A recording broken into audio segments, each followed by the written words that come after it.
Así que damos gracias a Dios por lo que nos reveló en estos versículos, querido hermano, pero es momento de avanzar a la siguiente y que Dios nos ayude. Historia de la Iglesia de Cristo, la lección número 28, si la puedes proyectar por favor, Beto, que lleva por título En el desarrollo del papado. Historia de la Iglesia de Cristo, lección 28, en el desarrollo del papado, y vamos a darle lectura a Apocalipsis capítulo 2, del verso 18 hasta el 29. ¿Ya está ahí conmigo?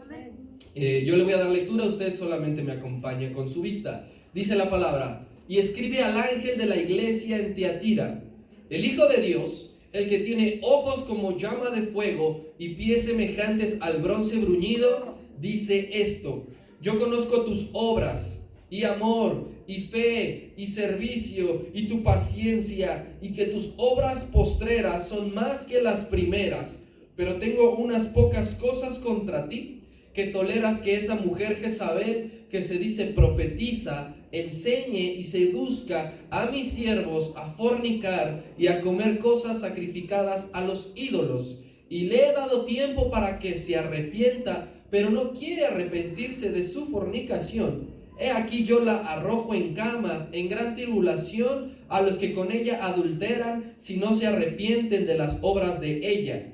Y a sus hijos heriré de muerte, y todas las iglesias sabrán que yo soy el que escudriña la mente y el corazón, y os daré a cada uno según sus obras. Pero a ustedes y a los demás que están en Tiatira, en cuantos no tienen esa doctrina y no han conocido lo que ellos llaman las profundidades de Satanás, os digo, no os impondré otra carga, pero los que tenéis, retenedlo hasta que yo venga. Al que venciere y guardare mis obras hasta el fin, yo le daré autoridad sobre las naciones y las regirá con vara de hierro, y serán quebradas con vaso de alfarero, como yo también la he recibido de mi Padre. Y le daré la estrella de la mañana, y el que tiene oído, oiga lo que el Espíritu dice a las iglesias.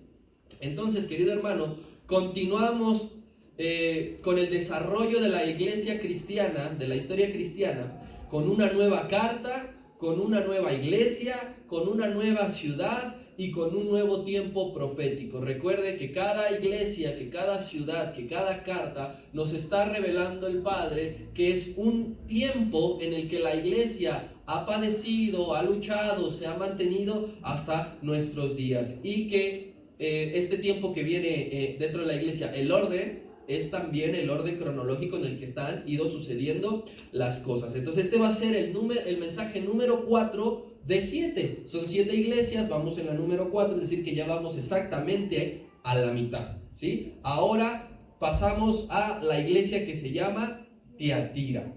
Vamos a mencionar algunas particularidades de la misma. La imagen número 1, que es la del mapa que nosotros tenemos, recuerde que esto comenzó en Éfeso. Éfeso es la iglesia madre, ¿sí? Donde de ahí comienza todo. Usted escudriñe la carta a los Hechos y ahí podrá corroborarlo. Después estudiamos la iglesia de Esmirna, después estudiamos la iglesia a Pérgamo, y hoy sigue la iglesia a Tiatira. Tiatira estaba ubicada aproximadamente a unos 50 kilómetros de la ciudad de Pérgamo. Recuerden que todo esto ocurría en la provincia del Imperio Romano que se llamaba Asia Menor. De las 7 ciudades que usted ve ahí, querido hermano, Tiatira es la más pequeña en tamaño. En dimensiones territoriales es la más pequeña. También es la menos importante para el imperio en ese entonces. Tiatira representaba una ciudad que no le llamaba mucho la atención, y también por lo mismo de la ciudad de Tiatira es de la que menos registro histórico se tiene. Si nosotros nos ponemos a estudiar el resto de las ciudades, encontraremos más información, pero de Tiatira hay, por lo mismo de su poca importancia, menor. Esta ciudad de Tiatira destacaba, querido hermano, por ser un régimen militar para el emperador. El emperador sabía que en Tiatira había una escuela naval, una escuela de soldados, y por eso destacaba esta ciudad, además de que estaba conectada por la misma carretera con Pérgamo y con Sardes. Usted puede ver que hay casi una línea recta entre estas 3 ciudades, entonces había una gran carretera que conectaba estas 3 ciudades. Solamente por eso era destacado Tiatira, y porque también había la venta de una gran variedad de productos artesanales. Si usted, por ejemplo, aquí tomando el caso mexicano, quiere ir a conseguir plata a buen precio y de mucha variedad, pues usted va, por ejemplo, a Tasco, ¿no? Entonces, si la gente del imperio quería conseguir productos artesanales como telas y cosas de estas, iban a Tiatira. El evangelio llega a esta ciudad de Tiatira gracias a una mujer llamada Lidia. Pablo le predica a esta mujer y Lidia lleva el mensaje de vuelta, de regreso a la ciudad de Tiatira. Recordemos Hechos 16, vaya, ahí. Libro de Hechos, capítulo 16.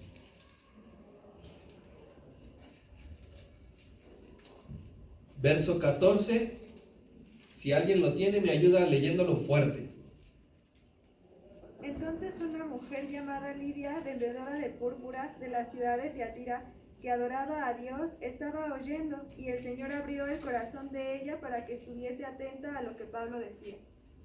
Entonces esta mujer Lidia escucha con atención, cree lo que Pablo estaba predicando, y esta mujer se dedicaba a vender tela de púrpura, pero no crea que era morado, sino que era un rojo bastante intenso, casi tirándole a un color guinda. Se dedica a esto, escucha la palabra, la guarda, la retiene en su corazón, y cuando ella vuelve a Tiatira, ahí es como inicia el evangelio en esta ciudad. En Tiatira se adoraba principalmente a un dios llamado Apolos. Más adelante en esta lección lo volveremos a mencionar, pero en esta ciudad el dios principal era Apolos. Actualmente, querido hermano, la ciudad de Tiatira se llama Akhisar. A ver, pregunta, todas las ciudades que veremos y que hemos visto hasta ahora, ¿a qué país pertenecen actualmente? A Turquía. Si la puedes poner, por favor, Beto. Entonces, todas las 7 iglesias del Apocalipsis hoy pertenecen al país llamado Turquía, y esta ciudad de Tiatira hoy tiene el nombre de Akhisar. ¿Pasamos? Esos son algunos de los restos que queda hoy día de la ciudad. Si usted puede ver, es una ciudad pequeña. La siguiente también es una, son restos de los templos que había. La siguiente, ese ya es hoy, actualmente parece como casa de descanso, ¿sí? De retiro. Y la siguiente, esa ya es la ciudad en sí. Entonces, esto es lo que podemos mencionar, gracias, esto es lo que podemos mencionar sobre Tiatira. Su nombre, el nombre de Tiatira significa, ponga usted atención porque lo vamos a ir relacionando, la que no se cansa de sacrificar. Eso significa Tiatira, la que no se cansa de sacrificar. Y esto va en alusión, querido hermano, al paganismo reinante de la época en que se desarrolla este tiempo profético de la iglesia, ¿sí? En este tiempo profético e histórico también se lleva a cabo lo que nosotros conocemos, si usted alguna vez lo estudió en libros de texto, aunque sea de la SEP, pero viene la Edad Media. Durante la Edad Media estaba el apogeo de Tiatira.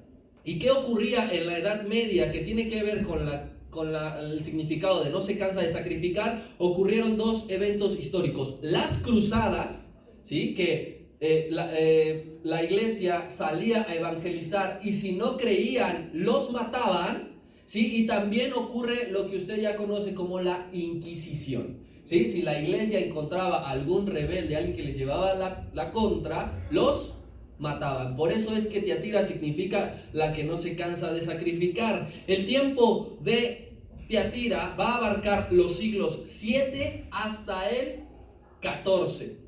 Del 7 al 14, no, perdón, del 7 al 16. Del 7 al 16, yo aquí me equivoqué en el número romano, voy a reprobar. Perdón. Del siglo 7 hasta el siglo 16. Es decir, que del 606 después de Cristo hasta el 1500 después de Cristo. Ya estamos entrando a una edad un poco más cercana que de los tiempos antiguos. Entonces, siglo 7 al 16, del 606 hasta el 1500. Estamos hablando que son casi 1000 años que el tiempo profético de la iglesia de Tiatira va a abarcar. Va a dar el inicio en el 606 que es la fecha en el que se sigue desarrollando el papado. ¿Sí? Este líder, este hombre impuesto, levantado según por no sé quién. Para el 606, que es donde empieza Tiatira, ya habrá habido 65 papas, querido hermano.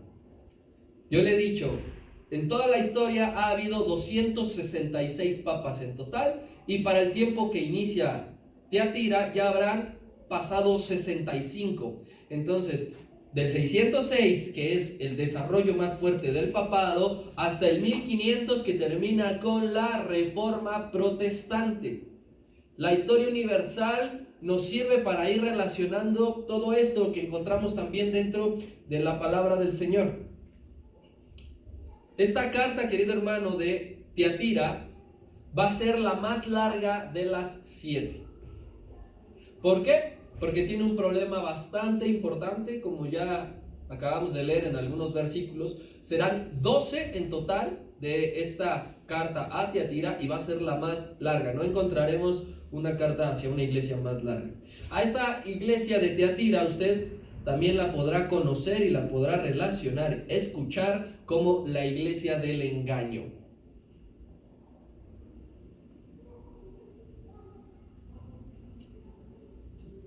Si con Pérgamo nos tardamos 8 o 9 lecciones, con Tiatira nos vamos a tardar un poco más, porque recuerde que desmenuzamos versículo por versículo. Pero en general, la iglesia de Tiatira será llamada la iglesia del engaño. En este tiempo en el que ya estamos estacionados, había dos problemas para los cristianos y para la iglesia establecida en esa ciudad. Uno de los problemas era externo y otro de los problemas era interno. ¿Cuál era el problema externo? El externo, querido hermano, tenía que ver con que dentro de esta ciudad había un sindicato de comerciantes. Ya dijimos que Tiatira vendía productos artesanales. Entonces existía un sindicato de comerciantes que estos a su vez formaban gremios que daban apoyos a los vendedores. Nosotros hoy día, bueno, yo que soy comerciante, a lo mejor usted también lo puede conocer, sabrá que hay grupos donde se organizan para acordar quién va a trabajar en tal lugar, cuánto va a subir la cuota, cuántos hay que pagar, hay que ir a apoyar a esto, hay que dar para lo otro. Entonces se formaban gremios en Tiatira del sindicato de comerciantes. No pertenecer, querido hermano, a este gremio o a este sindicato, tú como comerciante, significaba prácticamente que no tenías derecho a trabajar. Dice, yo soy comerciante, yo vendo esto, pero decides no involucrarte con el sindicato, pues no ibas a tener ingresos, porque el sindicato era quien movía los hilos ahí del comercio.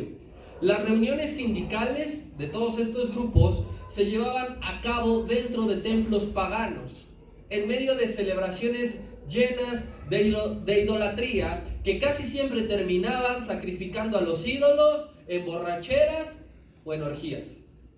Entonces, menudo problema tenía la iglesia, los hermanos que se dedicaban al comercio, porque ellos decían, es que si yo me involucro con el gremio, con el sindicato, yo tengo que ir a donde ellos hacen las reuniones, a participar de las fiestas, y estaría haciéndole infiel a Dios. Pero si no voy, pues no puedo trabajar de esto, no puedo vender mis productos, ¿con qué me alimento? Había muchos cristianos que se dedicaban al comercio y se enfrentaban a esta dificultad económica porque eran privados de trabajar por mantenerse fieles a Dios, además de ser perseguidos. Cuando decían, es que este es cristiano y no le quiere entrar, no te preocupes, ciérrale las oportunidades. Nosotros nos seguimos enfrentando a situaciones un poco similares. O sea, donde yo laboro, querido hermano, pues los administradores son católicos. Cada que son esas fechas, ellos casi te quieren obligar, te quieren amedrentar, te quieren amenazar de que si no vas a las peregrinaciones, de que si no das tu cooperación, de que esto y lo otro. Cuando tú tienes un niño y te dicen, necesito que participe esto, y si no participa le quitamos un punto. Siguen siendo las mismas extorsiones, pero hay que mantenerse fieles a Dios, porque sería, si nosotros accedemos, es más lo que tú pierdes para con Dios que lo que ganas para con el mundo, querido hermano, ¿sí? Ese era el problema externo que enfrentaban los cristianos de Tiatira. Ahora, había un problema interno también. Y esta dificultad radicaba en la amenaza a la santidad de la iglesia. Porque había dentro un espíritu de error, había un movimiento, había una doctrina demoníaca. ¿Cómo dije? Demoníaca. Sí, dentro de la iglesia, espíritu de error, espíritu demoníaco, espíritu de Satanás, que tenía por nombre Jezabel. Si usted conoce un poco la historia hebrea, sabrá y recordará quién es Jezabel. A su momento lo vamos a ver, esta falsa profeta que movía a su marido acá, pero feo, que mandó matar a los profetas de Dios, que seducía. Este espíritu seguía dentro de la iglesia de Dios en Tiatira. Enseñaba básicamente a tener acuerdos con el mundo, de que tú podías participar, de que tú podías cometer, de que tú podías romper las reglas y que aún así Dios te guardaba. Semejantes a las predicaciones que hoy día pueden decir que hay muchas iglesias que no se atreven a predicar y hablar acerca del infierno, que no se atreven a predicar acerca de que hay una condenación si no esfuerzas tu vida en santificación, que les da miedo, que les da pena de que la gente se vaya si escuchan predicaciones que tienen que ver con pecado. Ellos quieren escuchar solamente que Dios te perdona de cualquier cosa que tú hagas, de que la gracia es suficiente, de que la gracia abunda, y sacan textos donde abunda el pecado, sobreabunda la gracia, pero es que no hablan sobre que si nosotros hacemos y cometemos lo que a Dios no le agrada, lo retenemos, lo practicamos, lo enseñamos, eso es un problema dentro de la iglesia. Y había esto en Tiatira. La respuesta entonces, Cristo tiene que dar una respuesta, porque no fue poco tiempo que los de Tiatira mantuvieron esto, no fue poco tiempo. O sea, hablamos de casi 10 siglos, querido hermano. Y que ese problema sigue hoy día dentro de las iglesias, no ha desaparecido. Entonces Cristo tiene que dar una respuesta contundente. En este tiempo profético de Tiatira, tanto de la iglesia como de la historia, se desarrolla, se acrecenta el poder del Papa. Ese poder que tanto le hace mal a la iglesia cristiana, que le hizo mucho daño, que hoy nos ponen en la misma bolsa. Y en esta fecha se desarrolla y se fortalece todavía más. El Papa dejó de ser una persona común dentro del imperio para convertirse en la máxima figura del imperio romano. Dejó de ser cualquier persona y pasó a ser más importante que el emperador. El Papa, El Papa. Y hoy día, si yo a usted le pregunto cuál es el presidente, el primer ministro italiano, ¿quién sabe su nombre? Y si yo le pregunto cuál es el nombre del Papa, ¿quién más o menos se lo sabe? Porque lo ha escuchado más, pero es que lo ha escuchado más en noticias, se menciona más el nombre del Papa que el primer ministro italiano. ¿Por qué? Porque empezó a tomar una fuerza bastante fuerte hasta llegar a este tiempo. Y le voy a dar ejemplos de cómo se transformó de ser una persona cualquiera, de ser un cargo inventado, a ser lo que hoy día es. En este tiempo comenzaron con la blasfemia, comenzaron con el negocio de vender el perdón de Dios. Usted va a la iglesia y tiene que pagar las indulgencias, ¿sí o no? ¿Sí? Para que saquen su alma del purgatorio, ¿sí o no? Todo eso comenzó en este tiempo. Llegaba la gente incluso a dar hasta sus tierras, querido. Ellos enseñaban que si tú no dabas esto, que si tú no proveías esto, Dios no te iba a perdonar. Entonces la gente decía, no, yo me porté bien mal, aquí está mi tierrita, llévatela. ¿Qué significa esto? En las tierras de muchas de las personas se producía el alimento, se producían las frutas, las legumbres, los cereales. Entonces, si ellos daban sus tierras, esto quería decir que ahora el Papa y la Iglesia tenían el control de los alimentos. Ellos regulaban el precio. Si el Papa le subía el precio al jitomate, la gente, ¿qué tenía que hacer? Pagarlo. Si no, no comía. Las ganancias iban directamente para el Papa, para el puesto del Papa, para la Iglesia. De esa manera también, poco a poco, la Iglesia católica iba expropiando la ciudad. No tengo dinero, pero pues tengo mi casa. No te preocupes, Dios te va a perdonar, préstamela. Y después de todo, la ciudad pertenecía a la iglesia católica, pertenecía al Papa. Se levanta también un espíritu de supremacía, porque ya empezaba a tener mucho dinero el Papa, empezaba a tener mucho dinero la iglesia católica, entonces se quisieron volver supremos, y ellos enviaban evangelistas a otras ciudades, a otras regiones del imperio, para que se unieran al movimiento católico, y así el Papa extendiera sus dominios. No nada más iba a ser en Tiatira. Dice, ¿sabes qué? Tú y tú y tú vete a Pérgamo, tú y tú te vas a Esmirna, tú y tú te vas a Éfeso, tú te vas a Filadelfia. Les comparten, los evangelizan, y entonces sí, ya van a pertenecer a mi sistema y a mi dominio. Todo esto empezó a ocurrir en el tiempo de Tiatira. ¿Qué pasaba cuando moría un papa? El puesto pues era bien peleado.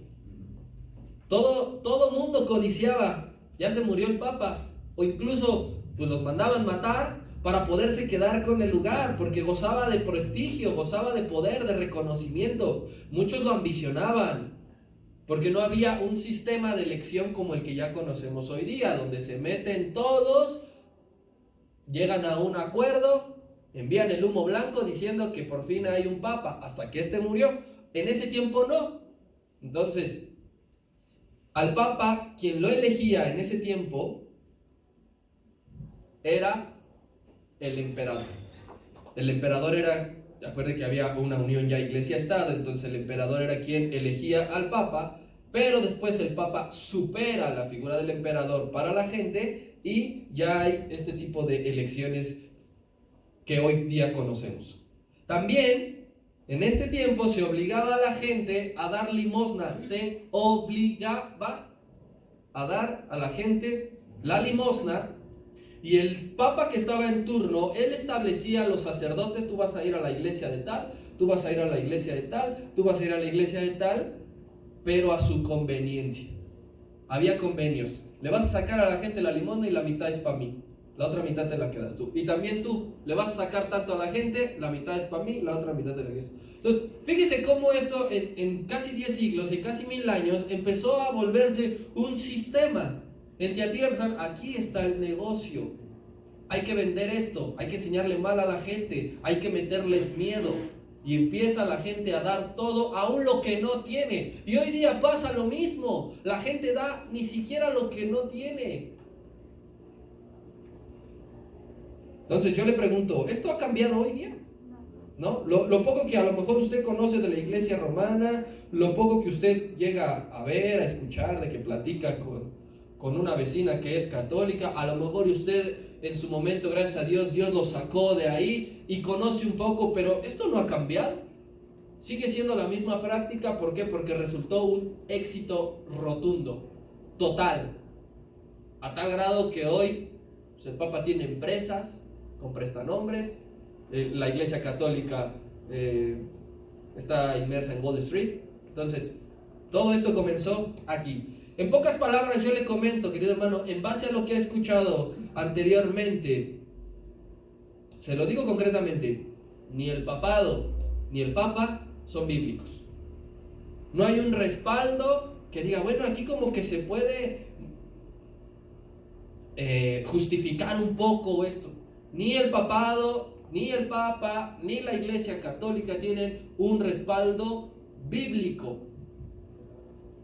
Esta carta, entonces, querido hermano, tiene un gran reconocimiento, como ya lo leímos. No nos podemos meter de lleno porque ya en su momento será, pero tiene un gran reconocimiento. Recuerde que las 7 iglesias son reconocidas por algo. Tiene un gran reconocimiento la iglesia de Tiatira, pero también recibe uno de los peores reproches de parte de Dios. De los 5 reproches, porque hay 2 iglesias que no se le halla nada, pero de los 5 restantes, este es uno de los peores. Sí, Dios te reconoce algo, es lo primero que te dice: bien hecho, lo hiciste bien, pero después el reproche es más largo, porque necesitaba uno. O sea, el mensaje más importante fue dirigido a la ciudad menos importante. Es como Dios tremendamente hace las cosas. Para el imperio Tiatira no significaba nada, pero para Dios significaba mucho, y entonces le suelta el mensaje más importante que podemos encontrar. ¿Por qué? ¿Por qué Dios le suelta esto? Porque ellos toleraron el pecado inmoral, lo que tiene que ver directamente con la inmoralidad. Lo soportaron, lo toleraron. Dios no está dispuesto a soportar eso. Dios no está dispuesto. Y lo más grave del asunto es que usted dice, bueno, los de Tiatira son personas débiles, que cayeron, que sufrieron debilidad, lo que usted me diga. Lo peor viene después, que dice, no se quisieron arrepentir. Y ahí está el punto de todo. Tú y yo nos podemos equivocar todos los días. Si tú quieres ser muy estricto con tu vida, de palabra, de hecho, de pensamiento, de deseo, todos los días nos podemos equivocar. Pero que no te quieras arrepentir, ahí está la dificultad. Y Dios les dice, yo les abro un tiempo de gracia. Yo les dije, arrepiéntanse por un tiempo. Y ustedes simplemente no quisieron. Dios les dijo, arrepiéntete, imagínense, arrepiéntete. No. Es mejor que te arrepientas, que dejes tus malos hábitos, tus malas prácticas. No, es que no quiero, es que me gusta.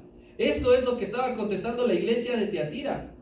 Entonces, Dios les reconoce su trabajo, les comenta el reproche, les comenta que no se quieren arrepentir, pero cierra la carta como lo cierra con todos, nuevamente alentando de que al que venza, al que se salga de eso, al que sí se arrepienta, al que no caiga en eso, tendrá una recompensa también. No es nada más que Dios te da la palmada en la espalda, que te dice esto lo hiciste mal y nos vemos después. No, sigue echando ganas, sigue esforzándote. Recuerda que si logras terminar esta carrera, te espera esto, te espera aquello. Yo estoy preparando aquí, yo estoy preparando allá. Eso se lo dice a todas las iglesias.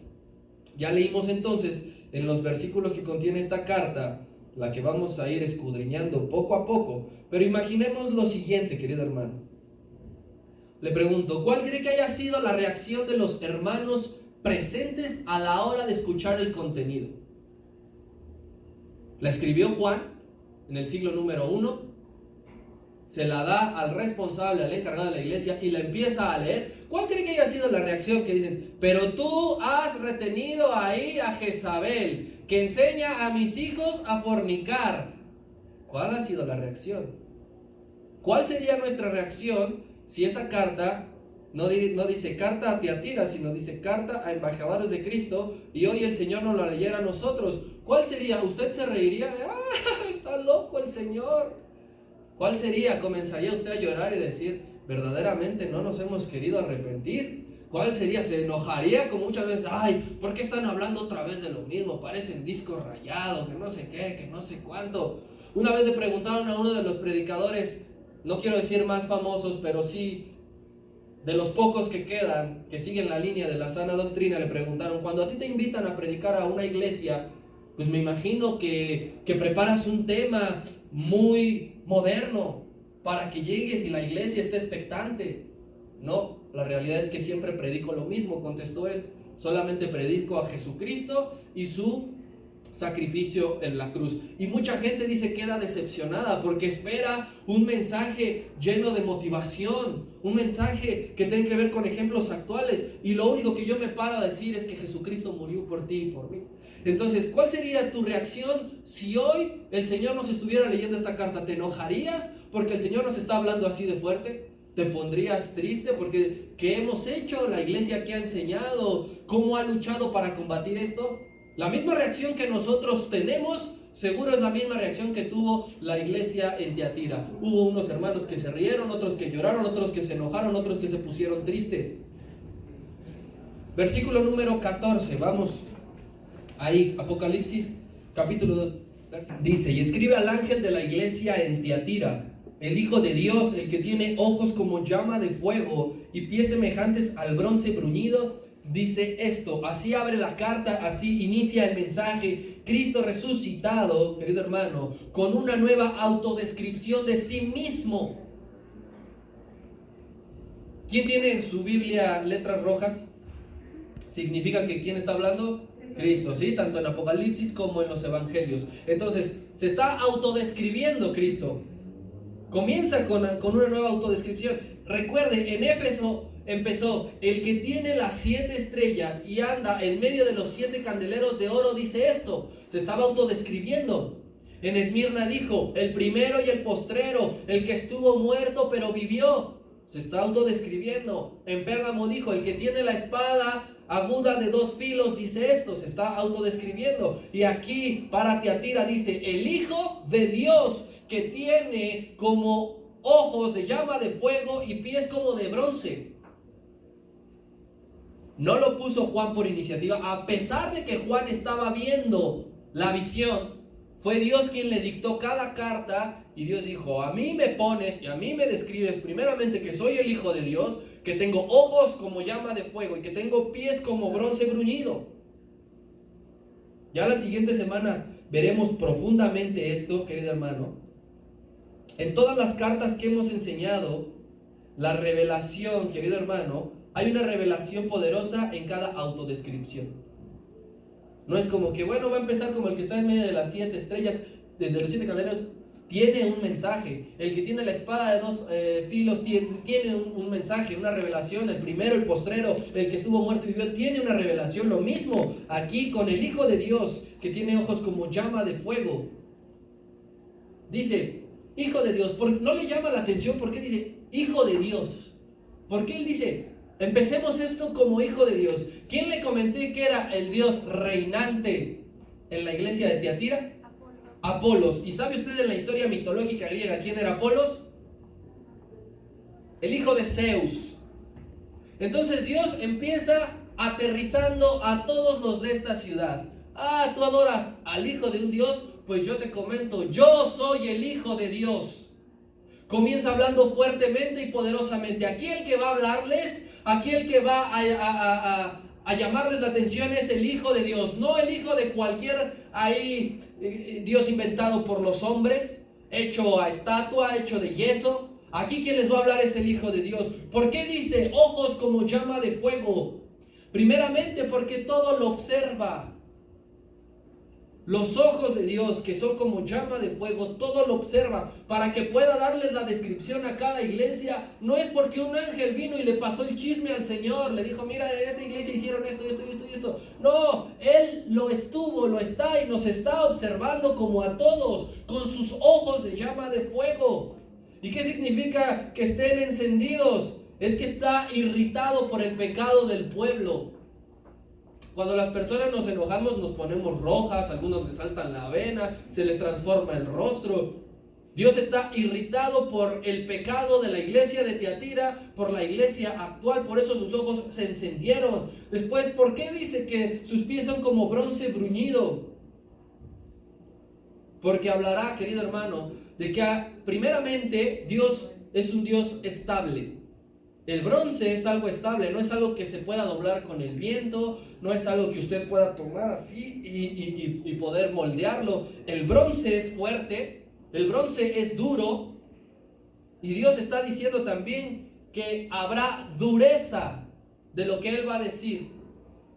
Habrá una dureza de lo que Él va a establecer. ¿Y qué significa el bronce? Dentro de la palabra tiene la revelación de que es un juicio divino para los hombres. Entonces, el Hijo de Dios le pedirá cuentas a la iglesia de Tiatira con ojos de fuego, que todo lo ha observado, que está enojado por el pecado y lo hará de una manera dura. Entablará un juicio. Pero yo le invito a que no se lo pierda la siguiente semana con nuestros hermanos en turno. Versículo número 18 nuevamente. Dice así.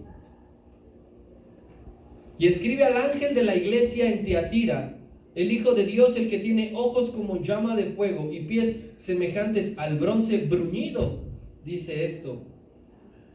El versículo 18, esto que acabamos de leer, hermano, también es una prueba más de que Dios no cambia.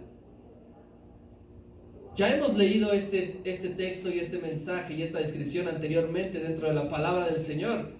Es una prueba más de que Dios no cambia, de que Dios sigue siendo el mismo, de que no cambia ni en su forma de ser y que no cambia en su aspecto. Las personas sí cambiamos. Con el paso del tiempo hay una transformación física. Cuando dejamos de ser niños, cuando dejamos de ser jóvenes, cuando nos convertimos a adultos, hay una transformación física. No se diga de una transformación emocional. Todos aquí hemos pasado por la etapa adolescente, estamos bien irritables, de que no me hables, de que no quiero vivir. Los hombres sí cambiamos físicamente, emocionalmente, pero Dios no. Y este mensaje, Apocalipsis 2:18, es una prueba más de que Dios no cambia. Porque este mismo Dios que escuchó y vio Juan, es el mismo Dios que vio y escuchó Daniel. Y es el mismo Dios que nosotros veremos y escucharemos en la eternidad. Lo que ellos vieron, Juan, Daniel y cualquiera de los siervos que tuvieron este tipo de revelaciones, es el mismo Dios que tú y yo veremos. No llegaremos al cielo y nos encontraremos con una cosa distinta de, había leído otra cosa, me habían predicado de otra manera. Daniel capítulo 10, dice así el 16, su cuerpo era como berilo y su rostro parecía un relámpago. Sus ojos eran como, ¿qué dice? Antorchas de fuego. Sus brazos y sus pies, ¿como qué? Y el sonido de sus palabras como estruendo de una multitud. Lo que vio Juan en el Apocalipsis, querido hermano, fue lo mismo que vio Daniel muchos miles de años antes. ¿Cómo es posible entonces que lo que Daniel vio primero sea la misma descripción que está viendo Juan? Habiendo años, miles, siglos de diferencia. La respuesta está en que Dios no cambia. En que Dios sigue siendo el mismo. No nada más de su forma de ser, no nada más de su aspecto. También es el mismo Dios que va a enjuiciar. También es el mismo Dios que va a decir a la iglesia, tengo esto contra ti. También es el mismo Dios, porque podemos decir, wow, qué gloria, qué tremendo ver a un Dios tan fuerte, tan poderoso, tan imponente, lleno de autoridad. Pero ese mismo Dios que dice Daniel que va a enjuiciar a las naciones, que dice Juan que va a enjuiciar a la iglesia, es el mismo Dios. Si tú quieres ver a Dios en este aspecto, también tienes que recibir lo que Él tenga que decirte a ti. No podemos decir, Señor, ya te vi, ya sé que eres un Dios inmutable, muchas gracias. No, el paquete viene completo.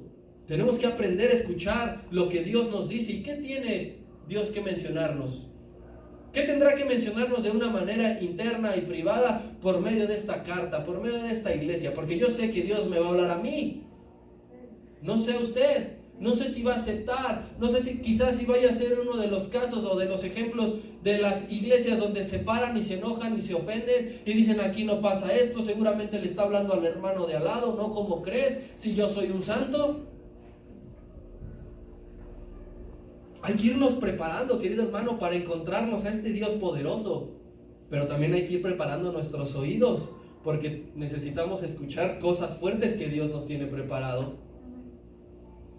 No podemos siempre estar hablando de amor, de perdón, de gracia, de misericordia. También hay que escuchar en qué se ha equivocado la iglesia, en qué la hemos regado, en qué la seguimos regando. ¿Para qué? No con el propósito de juzgar. Aquí es con el propósito de que preparemos una mejor iglesia para cuando Dios venga.